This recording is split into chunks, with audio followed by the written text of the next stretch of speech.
Covid बाधित रुग्णांचा मागील काही दिवसांचा ट्रेंड जर आपण नवी मुंबईमध्ये पाहिला तर ICU आणि व्हेंटिलेटर याची आवश्यकता असणाऱ्या रुग्णांच्या संख्येमध्ये मोठ्या प्रमाणावरती वाढ होताना दिसते. याची जर आकडेवारी आपण बघितली, आम्ही हेल्पलाईन नंबर जो सुरू केला आहे त्याच्यावरती दररोज साधारणतः 200 ते 250 लोकांचे फोन येतात बेड अवेलेबिलिटीच्या अनुषंगाने, आणि जे डे टू डे बेसिसवरती आपण ॲड्रेस करत राहतो त्याची मागच्या साधारणतः 10 ते 15 दिवसांची आकडेवारी जर पाहिली तर साधारणतः 30% कॉल हे व्हेंटिलेटरच्या रिक्वायरमेंटसाठी येतात आणि साधारणतः 35% कॉल हे ICUच्या रिक्वायरमेंटसाठी आहेत, आणि ऑक्सिजनचा बेड हवा याच्यासाठी फक्त 8 ते 9% कॉल आहेत. म्हणजे ऑलमोस्ट 65% कॉल हे आयदर ICU किंवा व्हेंटिलेटरच्या रिक्वायरमेंटसाठी आहेत. हे कॉल येतात ते कोविड केअर सेंटरमध्ये जे रुग्ण ॲडमिट आहेत त्यांच्यामधनं येण्याचं प्रमाण 10% कमी आहे. म्हणजे मॅक्झिमम कॉल जे आपल्याला ICU किंवा व्हेंटिलेटरचे येतात ते रुग्ण घरी आहेत, आणि घरी त्या रुग्णाची अवस्था खराब झाली आणि त्यामुळं आपल्याला ते कॉल यायला सुरुवात झाली.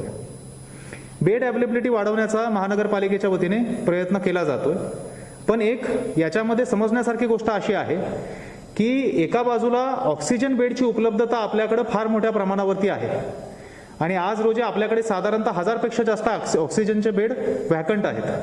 त्यावेळी त्याची रिक्वायरमेंट असलेले कॉल आपल्याकडे जे येत आहेत ते फक्त 8 ते 9% आहेत. व्हाईल ICU आणि व्हेंटिलेटरची डिमांड एवढी वाढलेली आहे, आणि त्यामुळे जरी आपण नवीन ICUचे बेड अवेलेबल करत असलो, फॉर एक्झाम्पल MGMचे आपल्याला आता कामोठ्याचे बेड उपलब्ध व्हायला सुरुवात झाली, त्याचे आपण टप्प्याटप्प्याने 100पर्यंत पोहोचू. या आठवड्याच्या शेवटपर्यंत 75 आपले सिडको एक्झिबिशनचे बेड्स ICU बेड्स अवेलेबल होतील. 175 पर्यंत आपण पोहोचू. परंतु साधारणतः 60 ते 65% दररोज आपल्याला कॉल हे फक्त ICU आणि व्हेंटिलेटरसाठी येत असतील तर आपण सप्लाय किती जरी वाढवला ICU आणि व्हेंटिलेटरचा तरी सुद्धा आपल्याला त्यामध्ये ही आजची जी अडचण दिसते की फार मोठ्या प्रमाणावरती कॉल येत आहेत, ती परिस्थिती तशीच राहू शकेल. ही राहू नये याच्यासाठी काही गोष्टी आपल्याला आवश्यक आहेत, आणि त्याच्यामध्ये नागरिकांनी फार जबाबदारीने वागणं गरजेचं आहे. त्या दृष्टिकोनातून मी आपल्याशी संवाद साधतो. कोविड प्रोटोकॉल जर बघितला ट्रीटमेंटचा तर कोविड व्यक्ती ही पॉझिटिव्ह आल्यानंतर ती आयसोलेट केली जाते. आयसोलेट केली जाते त्यावेळी आज पॉझिटिव्ह आलो आणि लगेच मला सॅच्युरेशन कमी झालं असं फार कमी लोकांमध्ये होतं, रेअर केसमध्ये होतं. शक्यतो पॉझिटिव्ह आल्यानंतर म्हणजे सिम्पटम डेव्हलप झाल्यानंतर त्याची सिच्युएशन डिटेरिएट होईपर्यंत काही कालावधी आपल्याला मिळतो. बऱ्याच लोकांच्या बाबतीत तर पॉझिटिव्ह आले त्यावेळी सिम्पटम नसू शकतात, नंतर सिम्पटम डेव्हलप होतात. त्यामुळे आयसोलेट झाल्यानंतर पहिल्यांदा नॉर्मल बेडला ती व्यक्ती राहते. त्यापैकी काही लोकांना जर त्यांचं सॅच्युरेशन ड्रॉप झालं तर त्यांना ऑक्सिजन बेडला शिफ्ट केलं जातं, ऑक्सिजन बेडवरती ट्रीटमेंट दिली जाते. आणि त्यापैकी काही लोकांना जर परिस्थिती पुढे खालावली तर त्यांना ICUचा बेड उपलब्ध करून दिला जातो, आणि त्यापैकी अगदी 2 किंवा 3% लोक असतील ज्यांना परिस्थिती आणखी खालावल्यामुळे किंवा क्रिटिकल कंडिशन असल्यामुळे व्हेंटिलेटरची उपलब्धता करून द्यावी लागते. काही आता अनुभव जे येत आहेत ICU आणि व्हेंटिलेटरची मागणी वाढण्याचं कारण जे आहे, पॉझिटिव्ह आल्यानंतर जी व्यक्ती होम आयसोलेट झालेली आहे ती व्यक्ती लवकर फॅसिलिटीमध्ये रिपोर्ट न झाल्यामुळे सॅच्युरेशन त्या व्यक्तीचं एवढं ड्रॉप होतं की नॉर्मल बेड किंवा ऑक्सिजन बेड ह्या सगळ्या 2-3 स्टेप ड्रॉप करून, आणि काही वेळा तर इव्हन ICUची स्टेप ड्रॉप करून घरून रेफर झालेला पेशंट डायरेक्ट व्हेंटिलेटरवरती घ्यावा लागतो, आणि अशा कंडिशनमध्ये अशा पेशंटला रिकवर करण्याचे चान्सेस कमी होत राहतात. आपण डॉक्टरांना सुद्धा थोडा वेळ देणं गरजेचं आहे सो दॅट पेशंट रिकवर होऊ शकेल. ही जी साधारणतः पार्श्वभूमी आज रोजी दिसते त्याच्यामध्ये मार्ग काढण्यासाठी 1-2 फार महत्त्वाचे मुद्दे आहेत जे नागरिकांनी लक्षात घेणं गरजेचं आहे. एक सर्वात महत्त्वाचा मुद्दा म्हणजे anything apart from normal situation. म्हणजे आज एक नॉर्मल निरोगी व्यक्ती जशा पद्धतीने असू शकतील त्यापेक्षा काही जरी वेगळं वाटलं, बी it any kind of symptom, कितीही छोटं तुम्हाला त्यामध्ये ते लक्षण वाटलं की नॉर्मलपेक्षा काहीतरी वेगळं आहे, इमिडिएट टेस्ट करून घेणं गरजेचं आहे. टेस्टिंग अवॉइड करणं फार घातक ठरू शकतं. आजच्या ऐवजी उद्या टेस्टिंग करू, साधा ताप आल्यासारखं तरी वाटतोय, घसा कुठं दुखतोय, नुसता घसाच दुखतोय, ताप कुठं आलाय, खोकला तर आहे, मागच्या वर्षी पण आला होता तसाच असेल, आधी मी डॉक्टरांना विचारून पाहतो, त्यांच्याकडनं औषध घेतो, काल क्रोसिन घेतली, माझा ताप आज तर कमी वाटतोय, बहुतेक कोविड नसेल.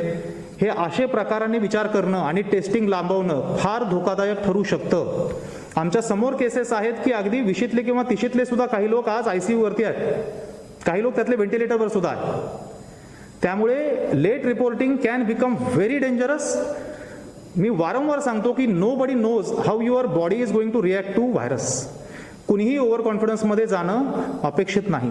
त्यामुळं काही जरी तुम्हाला नॉर्मलपेक्षा वेगळं वाटलं, इमिडिएट टेस्टिंग करून घेणं गरजेचं आहे. आणि टेस्टिंगचा रिझल्ट जर पॉझिटिव्ह असेल तर डॉक्टरांच्या ॲडवाईसनुसार इमिडिएट पुढचा प्रोटोकॉल जो आहे तो फॉलो केला जाणं गरजेचं आहे.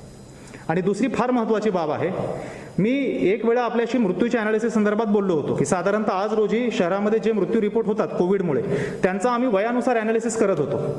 80% deaths are getting reported from a population above the age group of 50. म्हणजे 50पेक्षा जास्त वयोगटातले जे लोक आहेत ते जास्त व्हल्नरेबल आहेत. असं नाही की त्याच्यापैकी सगळ्याच केसेस क्रिटिकल होतात, पण ज्या केसेस क्रिटिकल होतात त्यांच्यामध्ये 50पेक्षा जास्त वयोगटातील लोक असण्याची शक्यता जास्त आहे.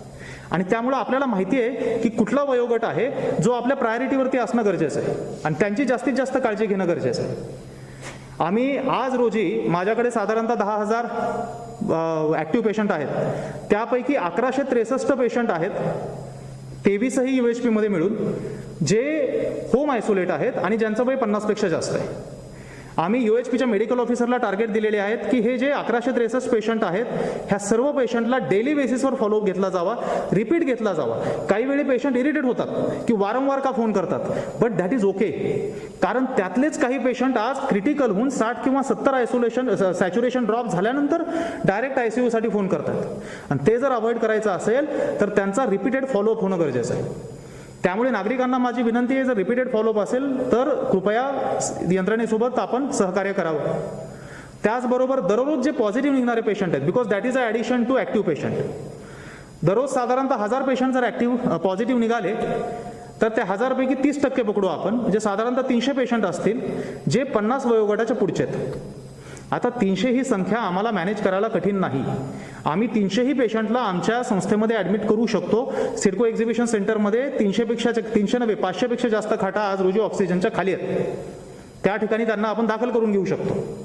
सर्व मेडिकल ऑफिसरला सूचना देण्यात आलेल्या आहेत, 50पेक्षा जास्त वयोगटाची व्यक्ती पॉझिटिव्हली असेल तर त्यांना कंपल्सरीली सिडको एक्झिबिशन सेंटरमध्ये आयसोलेट करण्यासाठी आग्रह धरावा. मात्र असं करून सुद्धा बरेचसे नागरिक प्रेफर करतात होम आयसोलेशन आणि तिथून पुढे अडचणीला सुरुवात होते.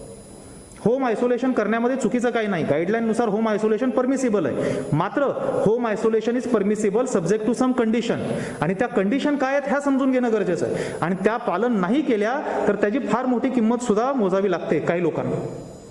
त्यामुळे होम आयसोलेट जर करायचंच असेल तर आपण कंपल्सरीली आपले जे फिजिशियन आहेत त्यांच्या सल्ल्यानुसारच केलं पाहिजे. आपल्या सिम्पटमकडं फार बारकाईने लक्ष दिलं पाहिजे.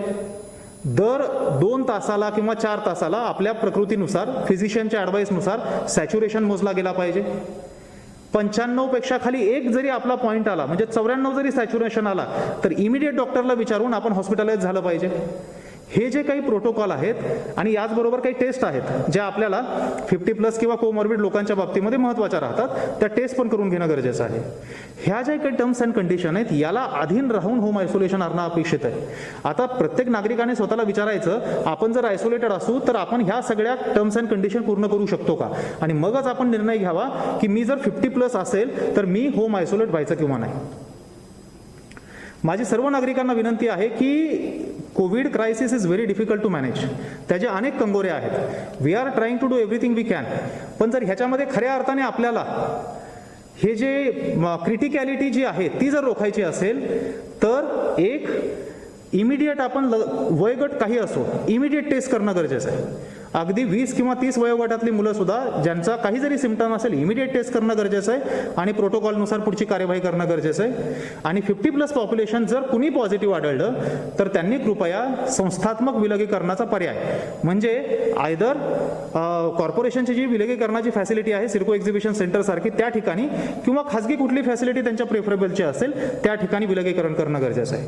ह्या 2 गोष्टी केल्या तर मला विश्वास आहे की आपण ICU व्हेंटिलेटरची संख्या वाढवतोय, परंतु अनिर्बंध पद्धतीने जर घरी जे पेशंट बॅड होतात आणि त्याच्यानंतर ICU किंवा व्हेंटिलेटरसाठी धावाधाव करावी लागते, त्याची आपल्याला संख्या बऱ्याच अंशी कमी करण्यामध्ये यश मिळेल आणि पुढची क्रिटिकॅलिटी जी आहे ती पण कमी करण्यामध्ये यश मिळू शकेल.